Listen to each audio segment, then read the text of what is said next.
महीनों बाद आखिरकार कांग्रेस ने उन सब कारणों का पता लगा लिया जिस वजह से वो हरियाणा में शर्मनाक तरीके से चुनाव हारी। हालांकि कांग्रेस को अब तक महाराष्ट्र में मिली हार का पता नहीं चला है, लेकिन जिस तरह से उसने कई बैठकों और हार के कारणों का पता लगाने के लिए बनाई कमेटी का गठन किया था, वैसे ही आने वाले महीनों में कांग्रेस को महाराष्ट्र की हार का असली कारण भी पता चल जाएगा। हरियाणा में चुनाव हारने के बाद कांग्रेस ने एक कमेटी का गठन किया और उस कमेटी ने महीनों धूल फांकने के बाद जो पता किया वो सब पहले से ही जानते थे। कांग्रेस हार के लिए भूपेंद्र हुड्डा को दोषी मान नहीं सकती थी और न ही कुमारी शैलजा को।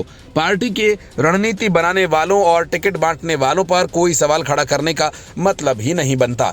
अब रही बात पार्टी के शीर्ष नेतृत्व की, तो उसने अब तक किसी हार की जिम्मेदारी अपने ऊपर नहीं ली, तो क्या अब वो लेगा? इसलिए काफी समझ बूझ कर एक ऐसी रिपोर्ट तैयार की गई जिसमें सांप भी मर जाए और लाठी भी न टूटे। कांग्रेस फैक्ट फाइंडिंग कमेटी के चेयरमैन करण दलाल और विधायक अशोक अरोड़ा ने हार के कारणों को लेकर तैयार की गई रिपोर्ट को सार्वजनिक किया और बड़े ही हास्यास्पद तरीके से हार के लिए ईवीएम को जिम्मेदार बताया और कहा, सभी सर्वे और रिपोर्ट्स प्रदेश में हरियाणा की सरकार बनाते हुए दिखाए, लेकिन नतीजे हैरान करने वाले सामने आए। हमारी रिपोर्ट्स में तथ्यों के साथ बताया गया कि चुनाव के नाम पर मजाक किया गया। ईवीएम का डेटा अब तक इलेक्शन कमीशन की वेबसाइट पर नहीं है, सिर्फ चुनाव प्रतिशत ही बताया गया। चुनाव आयोग बीजेपी की दासी है, ईवीएम मशीनों की बीप की आवाज नहीं आती थी। करण दलाल ने कहा कि जहां हेराफेरी की गई वहां के प्रिजाइडिंग ऑफिसर आरएसएस से जुड़े बैकग्राउंड से थे। सभी सीटों पर हेराफेरी नहीं की गई, कुछ सीटों पर ही ऐसा किया गया। मशीनों का खेल करके झूठे आंकड़ों को खेला गया।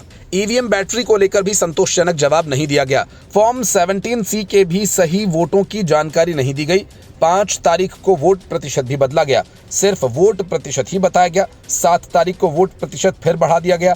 इस परसेंटेज के हिसाब से हर विधानसभा क्षेत्र में 15,000 के करीब वोट बढ़ने का अनुमान है। उन्होंने कहा कि अगर इलेक्शन कमीशन या बीजेपी के नेता इस रिपोर्ट के एक पॉइंट को भी गलत साबित कर दें तो हम रिपोर्ट वापस ले लेंगे और माफी भी मांग लेंगे। सत्ता में बने रहने के लिए सिस्टम का मिसयूज किया गया। सिलेक्टेड इलाकों में ईवीएम का खेल किया गया, शहरी इलाकों में ज्यादा खेल किया गया। हरियाणा के जिले में चुनाव के बाद 5 से लेकर 7 तारीख तक वोट प्रतिशत बढ़ाया गया, लेकिन नूह में वोट प्रतिशत गिराया गया। हर विधानसभा क्षेत्र में जितने वोट पड़े उससे कम या ज्यादा गिनती हुई है। कांग्रेस फैक्ट फाइंडिंग कमेटी के चेयरमैन करण दलाल ने आगे कहा कि 10 से 12 विधानसभा क्षेत्रों में कुछ ईवीएम मशीनों में वोट की खराबी की वजह से गिने नहीं गए। ईवीएम बनाने वाली कंपनी में बीजेपी के नेता पदाधिकारी बनाए गए।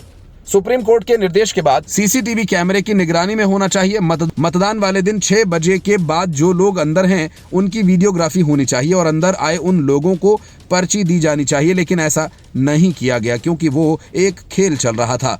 वोट प्रतिशत के हिसाब से बीजेपी को कुल पड़े वोटों में 72,235 का मिसमैच है। चुनाव आयोग की वेबसाइट की प्रतिशत के हिसाब से 28,236 से ज्यादा वोट आ रहे हैं।